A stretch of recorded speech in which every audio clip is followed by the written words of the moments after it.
John worked at a major corporation and was widely known among his colleagues for his arrogance and sense of superiority. Every morning, he would walk past the janitor named Sam without acknowledging his greeting. He barked orders at him to clean his office, treating him as though he were a servant, or as if he didn't even exist. Sam endured this silently. He knew his dignity was trampled on daily, but he had no choice. His young daughter was battling a serious illness, and her treatment was expensive. Any delay in his work meant risking her medication and her life. One morning, John stepped into the elevator, absorbed in his phone. Sam followed, carrying his cleaning supplies.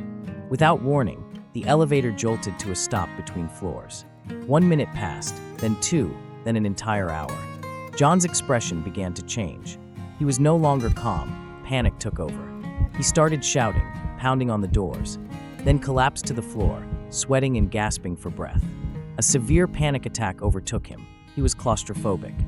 Meanwhile, Sam gently handed him a bottle of water and said in a calm voice, "There's nothing here to be afraid of. I face difficult situations every day. My little girl is fighting for her life, but even through the pain, she smiles and says, 'I'm strong, Daddy.'"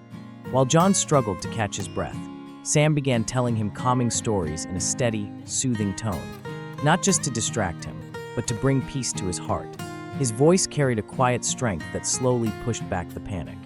Gradually, John began to calm down. He leaned against the wall, went silent, and looked at Sam, this time not as a janitor, but as a father silently carrying a heavy burden. After 3 long hours, the elevator doors finally opened. John walked out in silence. The next morning, John stood in front of Sam, lowered his gaze, and softly said, "Good morning, Sam. I'm truly sorry for how I've treated you. How is your daughter today?" Sam smiled, tears welling in his eyes, not just from gratitude, but from the sense that something had genuinely shifted in John's heart. In the days that followed, John began collecting donations from co-workers. He shared Sam's story on social media. It spread quickly, and generous contributions poured in.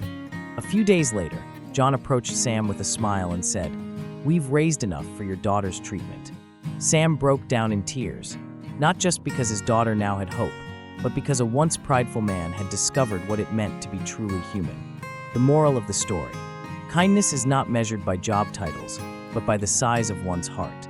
Sometimes, a single moment of vulnerability is enough to open our eyes to people we once overlooked, only to realize they possess more humanity than we ever imagined.